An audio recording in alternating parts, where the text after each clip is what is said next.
Salut les amis de la réalité virtuelle et du PlayStation VR, c'est Laurent de VR4Player. On ne sait pas si vous avez remarqué, mais la VR a par moments, sur certaines périodes, plutôt mauvaise presse. Ces derniers jours, on a assisté à un véritable festival du matraquage médiatique. Et on pense sincèrement que ce n'est pas terminé tant que la VR continuera de respirer. On vous propose dans ce nouveau dossier vidéo de faire le point sur les dernières déclarations de Phil Spencer et de CD Projekt, mais cette fois d'un œil VR ready.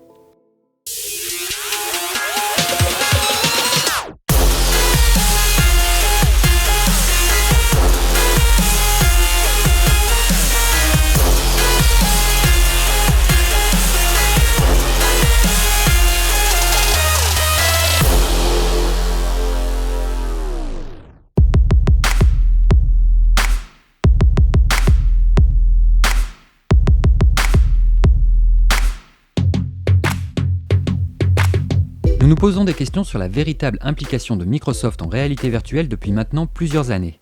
Les dernières déclarations de Phil Spencer, le directeur de Microsoft Studios et responsable de la branche Xbox, ont pour le moins été assassines envers la VR.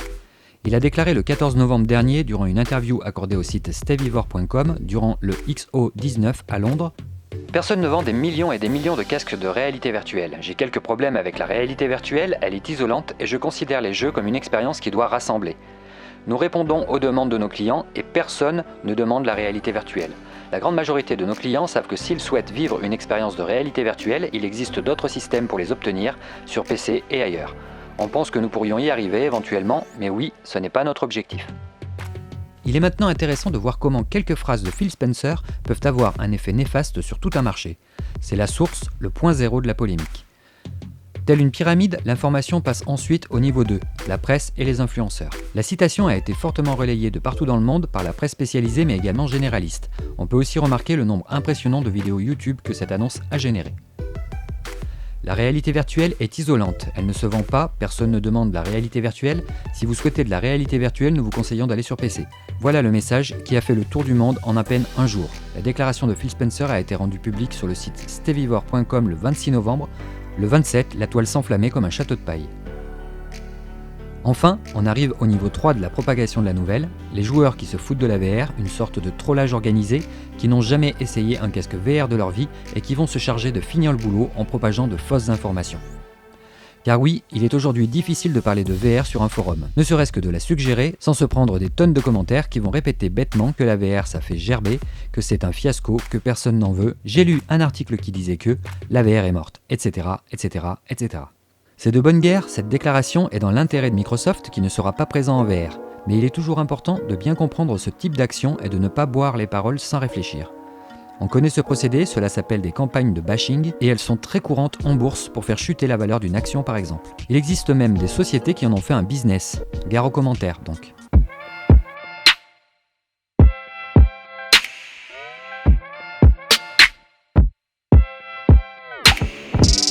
Fait exprès, à peine 3 jours après la déclaration assassine de Phil Spencer envers la VR, c'est au tour de Michal Nowakowski, vice-président directeur du développement des affaires, et Adam Kaczynski, directeur général adjoint et président du conseil d'administration chez CD Projekt, d'en ajouter une bonne couche. Durant une réunion publique avec les investisseurs, une question a été posée. Et quelle question ? Une question sur l'annonce faite hier par Valve de publier une nouvelle entrée dans la franchise Half-Life. De toute évidence, le jeu devrait sortir en VR uniquement, mais craignez-vous que cela détourne certains des joueurs de Cyberpunk en raison du fait qu'il est très attendu ? Et la deuxième partie de la question est de savoir si vous envisagez de rééditer certains de vos titres en VR, étant donné que les principaux éditeurs considèrent que cette option est viable pour l'avenir. Et à quel point serait-il difficile techniquement de convertir vos jeux existants en technologie VR ? Mais qu'est-ce que c'est que ces questions, franchement ? La personne qui la pose investit ses économies dans une boîte de jeux vidéo, elle ne sait même pas que Witcher 3 s'est vendu à plus de 20 millions d'exemplaires et demande s'il tremble face à l'annonce d'un jeu VR. Et curieusement, les dirigeants de CD Projekt sont très bavards. Ils se font même plaisir concernant la VR, voilà ce qu'ils répondent. La réalité virtuelle reste un créneau extrême de niche sur le marché du genre très petit. Et paf ! La seule raison pour laquelle on peut penser que Valve ait décidé de mettre ce titre sur le marché est qu'ils essayent de lancer son matériel. Et repaf ! Ce créneau est très, et on pourrait en ajouter quelques-uns ici, petits. Il veut pas en rajouter encore des très petits ? Nous visons vraiment les marchés de masse et il se trouve qu'ils sont sur console et PC. Et vas-y que je t'enfonce. À présent, je ne suis pas au courant dans nos conversations avec d'autres grands éditeurs que certains considèrent que cette option VR est viable pour l'avenir. ils cherchent le chaos. Je sais qu'il y a quelques titres ici et là qui sont généralement une sorte de vitrine ou d'expérience, mais je n'ai jamais entendu parler de personnes qui auraient construit une entreprise solide sur la VR jusqu'à présent. Mais bien que ces réponses soient totalement assassines pour la VR, c'est bien la question de base qui est au départ complètement déplacée. Cette question a-t-elle été volontairement glissée dans la réunion pour tirer à boulet ouvert sur la VR ? On ne le saura jamais. Mais chose intéressante à préciser, sur toute la transcription de la réunion, on a sur chaque question, à chaque fois, le prénom et le nom de l'intervenant, ainsi que le groupement d'entreprise pour qui il travaille. Or, concernant la personne qui pose la question sur la VR, son prénom n'est pas mentionné, M. Wojciechowski, avec la précision que le nom est inaudible. De plus, cette personne devrait clairement être annoncée en début de la transcription dans le chapitre participant à la téléconférence, mais elle n'y est pas. M. Wojciechowski pourrait très bien être Michal Wojciechowski, un illustrateur polonais qui dispose de plusieurs croquis dans son portfolio de Cyberpunk 2077 et de The Witcher 3 Wild Hunt. De plus, son nom est bien présent dans les crédits de The Witcher 3, mais en intervenant d'une société externe, GOG Ltd, ou GOG.com, anciennement Good Old Games, qui est une plateforme de distribution numérique de jeux vidéo et de films. GOG.com est une filiale de CD Projekt basée à Varsovie, en Pologne.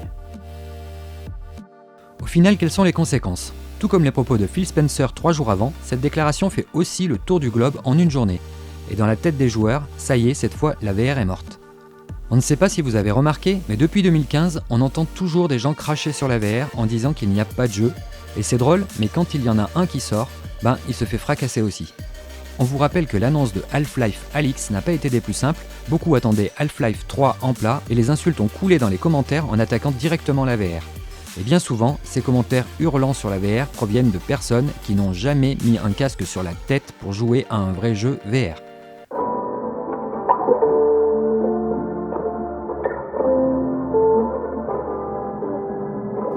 Le cas Outlast du studio Red Barrels est intéressant car il met en évidence ce défoulement sur la VR. Le 7 décembre 2017, le studio Red Barrels annonçait la sortie prochaine de Outlast 2 sur Nintendo Switch. Ils avaient alors publié sur Facebook un post précisant un peu plus leurs travaux en cours. En ce moment, nous travaillons sur quelque chose que beaucoup d'entre vous ont demandé. Ce ne sera pas une suite à Outlast ou à Outlast 2, mais ce sera une expérience distincte dans l'univers Outlast. Nous nous efforçons de prendre des risques et celui-ci est un défi de taille.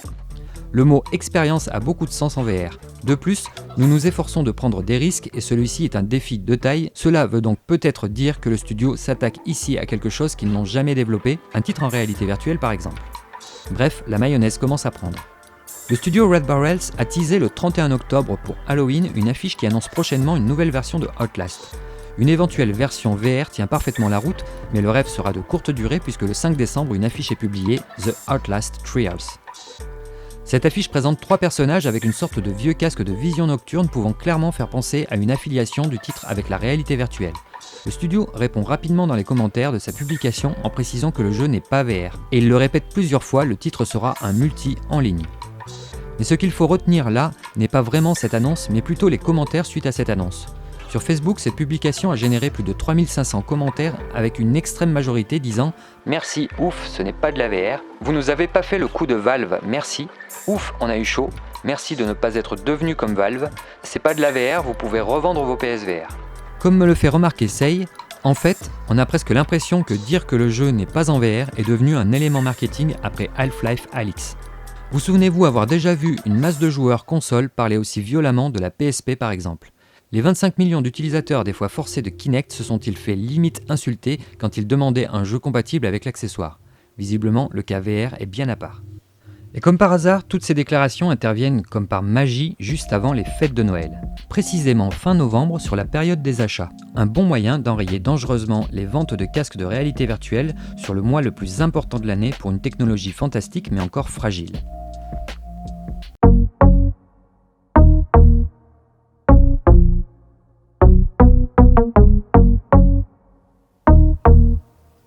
Comme on vous le disait, les interventions de Phil Spencer ou de CD Projekt ne sont pas anodines juste avant les fêtes de Noël. L'information est relayée et chacun rajoute ce qu'il veut pour compléter ce saccage médiatique. L'émission 6 de Canard PC sur Half-Life Alyx est un parfait exemple pour illustrer ce problème. Quand on regarde les stats de Steam, Steam souvent t'envoie des sondages. Oui. Les résultats sont rendus publics.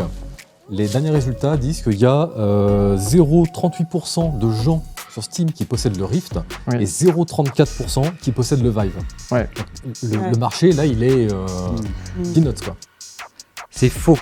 Certains médias avancent les chiffres des pourcentages d'utilisateurs Steam pour justifier que la VR est un fiasco total. Environ 1% des utilisateurs Steam ont un casque VR, toutes marques PC confondues. Et c'est notre ami Spanx qui souligne ce qu'ils oublient de préciser. Steam est une plateforme gratuite qui peut être installée sur n'importe quel PC, même la plus pourrie au monde. Il y a des jeux gratuits et des jeux qui ne nécessitent pas une grosse puissance. Le nombre d'utilisateurs est donc énorme. De plus, Steam marche aussi sur Mac et Mac ne supporte pas la VR. Enfin, de nombreux comptes ne sont plus actifs. Steam, c'est plus d'1 milliard de comptes à travers le monde. D'après les statistiques de Steam, il y a donc 1,02% des utilisateurs de Steam qui possèdent un casque de réalité virtuelle, et sur 1 milliard de comptes, cela correspond en fait à 10 millions de comptes PC utilisant un casque VR tout de même. On ne pense pas que l'on puisse mépriser 10 millions de joueurs PC, surtout sur un marché encore fragile et naissant. Est-ce qu'un jeu comme ça peut relancer la VR qui est un peu moribonde? Au moins, ce qu'on peut dire, c'est que s'il y a bien une boîte qui peut relancer la VR, c'est Valve. Voilà. Ça va pas être un petit studio indé qui va sortir un bon jeu, parce qu'on sait que même les très bons jeux sur VR, ils se vendent à 300 exemplaires et puis ils disparaissent. Là, on nage dans du grand n'importe quoi. Rien que sur PlayStation VR, durant les ventes du Black Friday en Grande-Bretagne, on retrouve dans le top 40 des meilleures ventes de jeux, toutes confondues, 5 jeux PSVR. Ils sont tous devant le jeu Death Stranding qui est à la 33e place. Beat Saber s'était vendu rien que sur Steam à 100 000 exemplaires sur son premier mois de lancement. Il a maintenant dépassé le million d'unités vendues, pas la peine d'en rajouter. Les images LEC, alors Ouais, après, ça donne envie, hein. le problème c'est que quand tu joues sur un casque VR, tu sais que tu auras cette résolution mais à 3 cm de ton œil, et que donc tu verras les pixels gros comme des points. De toute évidence, Canard PC ont décidé de littéralement déféquer sur la VR. Nous sommes ici clairement dans de la désinformation totale. Pour quelqu'un qui connaît la VR, cette attitude est choquante. Pour les autres, ils vont prendre cette déclaration comme bien réelle. Voilà comment les médias engendrent des tas de commentaires abrutis sur la toile. J'ai un casque chez moi, ouais. T'as quoi comme casque chez toi? Le PS4, le PSVR. D'accord, donc pas un vrai Qui me casque, sert un pour, casque console. Un mais, vrai casque voilà. qui me sert pour... Un cascounet, un cascounet. Mais en soi, bon après je me dis si ça marche pas, par contre, c'est vraiment le clou qu'on enfonce dans le cercueil de la VR, quoi. Ouais. Là, Moi honnêtement je pense que ça marchera pas. Tous ces pseudo-chroniqueurs semblent poser là un ultimatum, comme si un seul jeu allait annuler le travail de nombreux studios qui ont tous investi dans cette technologie durant des années. Ils préviennent, si Half-Life est juste moyennement bon, ils vont s'acharner sur la VR. Tous les gens qui ont la VR, tous les gens qui ont un casque VR et un gros PC font le même constat. Et moi le premier, moi j'ai un Rift à la maison, un gros PC. Ils disent c'est génial, mais j'ai pas le courage de l'installer parce qu'il faut le mettre sur le crâne, et puis parce qu'on transpire, et parce qu'il y a de la buée sur les lunettes, et puis parce que si t'as ta femme à côté dans la pièce et qu'elle veut te parler, elle peut pas te parler. T'es isolé, qui est que c'est chiant. C'est chiant, c'est cher. T'as pas beaucoup de jeux auxquels tu peux jouer. Bon, ok, on a bien compris que ce sujet a clairement un objectif de démolir la VR. Il ne reste plus qu'à renforcer leurs propos avec les annonces de Phil Spencer et CD Projekt maintenant. Il faut signaler dans cette tendance-là que le chef de la prochaine Xbox chez Microsoft a dit qu'il n'y aurait pas de VR pour la prochaine Xbox, donc le projet Scarlett. Il a dit non, la VR, on s'en fiche. Il faut signaler aussi que CD Projekt, quand on leur a dit haha, vous n'avez pas peur de sortir la même année que Half-Life Alyx, ils ont dit non, on n'a pas peur parce que la VR c'est un truc de niche. Un journaliste leur a posé la question, ils ont dit non, Half-Life Alyx c'est bon, ça va se vendre à 3 exemplaires. C'était pas un journaliste, on ne sait pas qui c'était, étrangement. Bon, on va peut-être s'arrêter là, on croit qu'on a suffisamment entendu de bêtises comme ça. Bon, donc toi t'y crois Manu? T'y crois moyennement? Je m'en fous. D'accord, ok. Écoute...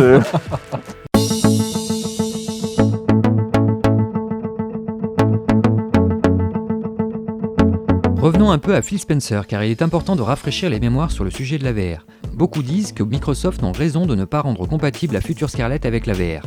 Les chiffres en VR ne sont pas fantastiques sur Steam.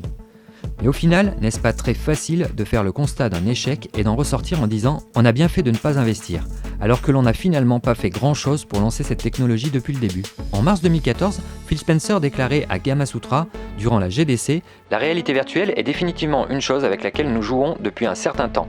C'est une technologie cool. » En avril 2015, il déclare « Je ne pense pas que la VR est pour tout de suite. D'ici 5 ans, je ne dis pas, mais ce n'est pas vraiment pour tout de suite. » Le début d'un doute.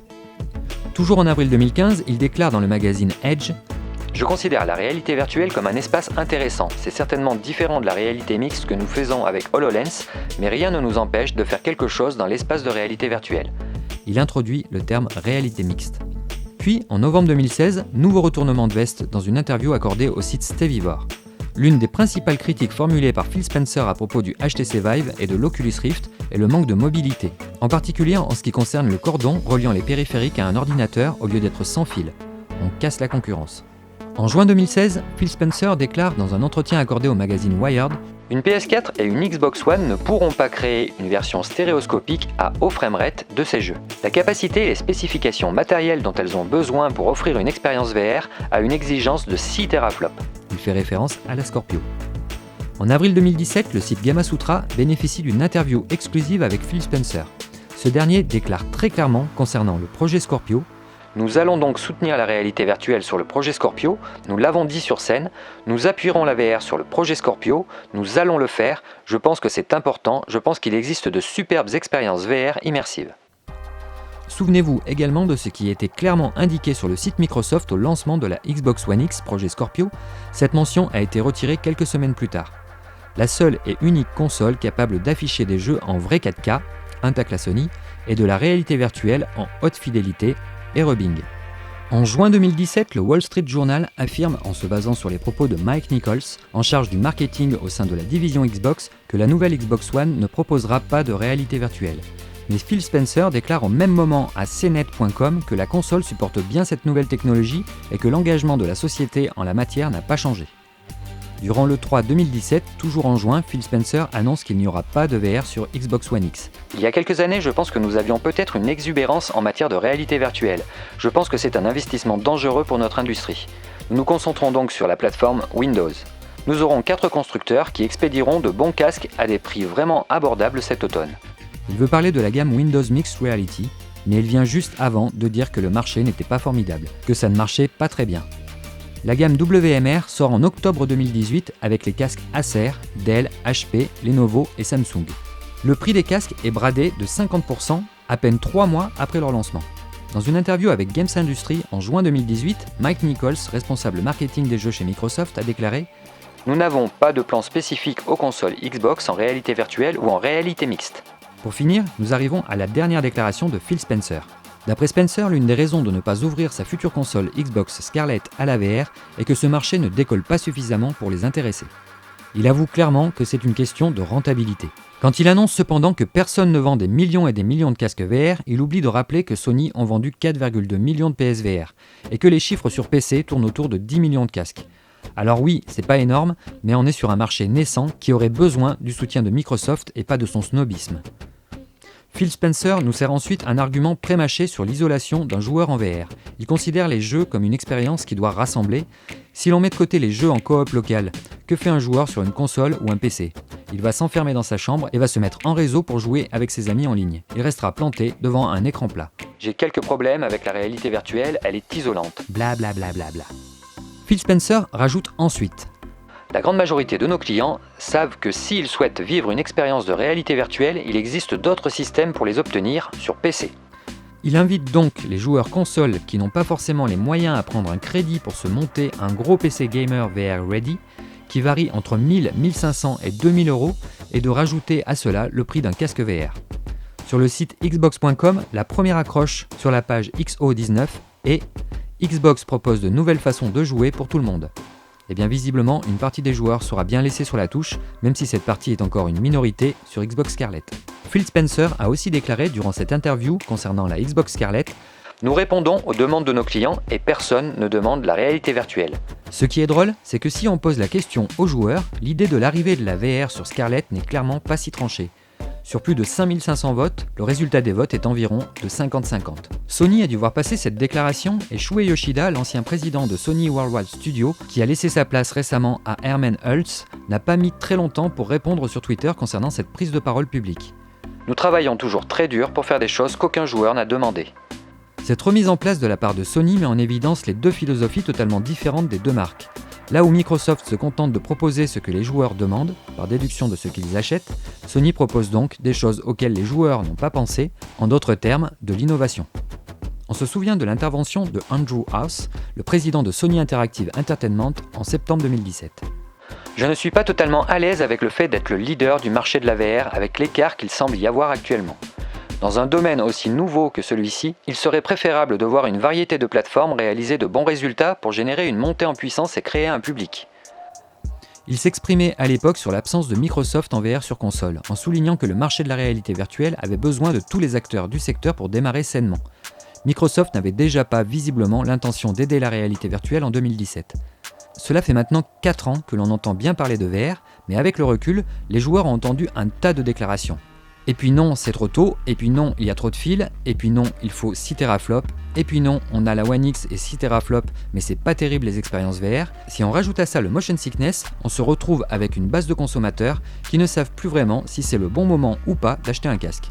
La confusion est semée. Voilà en quoi Microsoft ralentit le marché.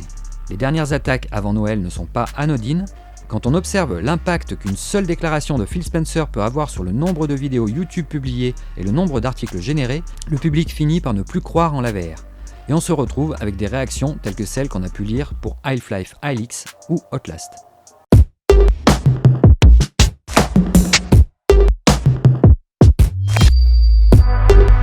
Dire que Microsoft n'ont rien fait en fait n'est pas tout à fait vrai. Mais quel a été leur investissement réel ?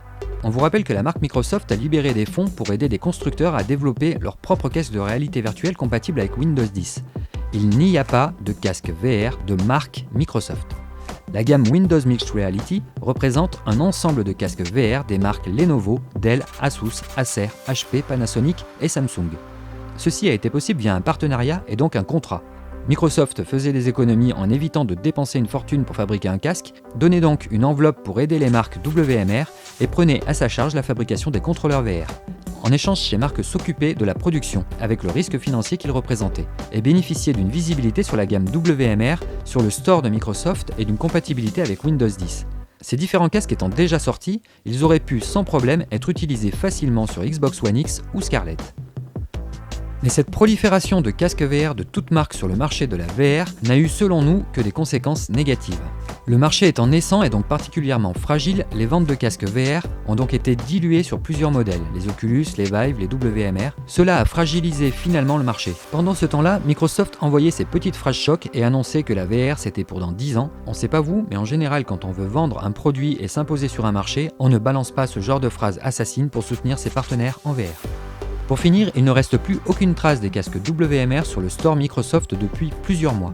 En juin 2019, la firme américaine avait donné l'explication suivante. Certains casques Windows Mixed Reality sont actuellement en rupture de stock chez Microsoft Store. Une rupture de stock qui dure depuis plus de 6 mois.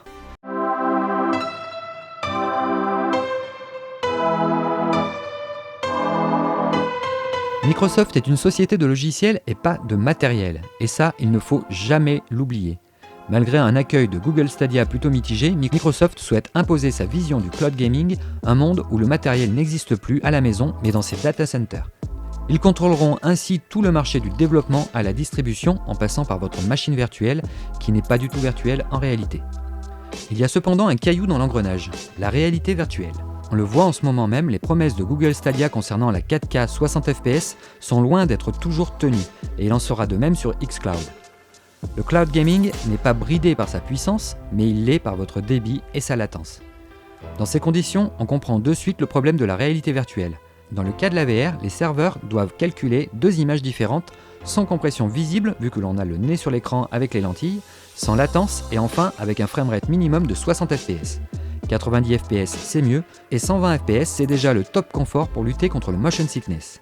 La VR s'est fait critiquer pour ses graphismes et souvenez-vous du fameux argument avancé dans les commentaires, la VR c'est de la bouillie de pixels. Les mecs balancent ça comme une punchline. Si vraiment c'était de la bouillie de pixels sur tous les jeux, on ne croit pas que les avis utilisateurs et acheteurs de casques VR obtiendraient une moyenne de 4 sur 5 ou 4,5 sur 5.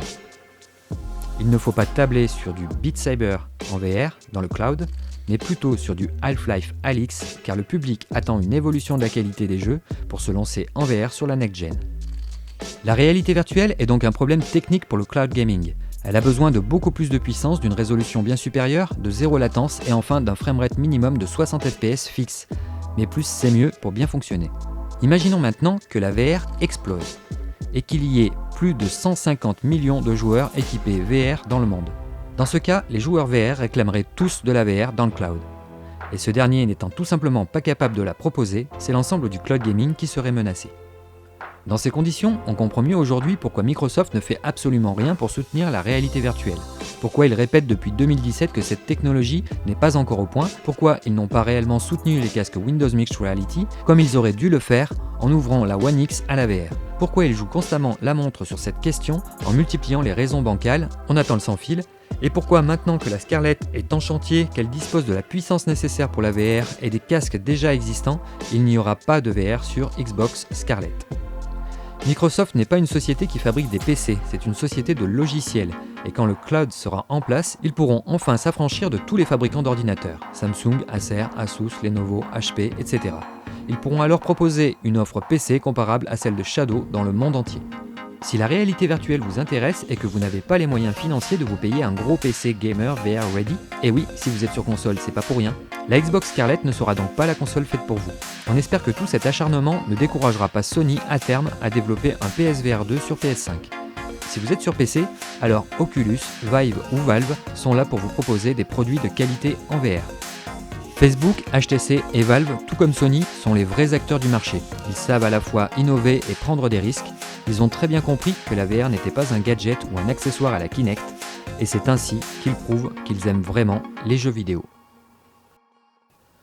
Voilà les amis, ce dossier vidéo est maintenant terminé. Si vous avez aimé cette vidéo, n'oubliez pas de nous laisser un pouce vers le haut, cela nous aide pour le référencement. N'oubliez pas non plus de vous abonner à notre chaîne et de cocher la petite cloche pour recevoir les notifications et de ne rien louper de nos prochaines vidéos. On vous rappelle que vous pouvez nous glisser un pourboire pour nous aider. Nous avons besoin de matériel, des frais sur l'hébergement de notre site et tous les dons servent concrètement la chaîne et financent la réalisation de nouvelles vidéos.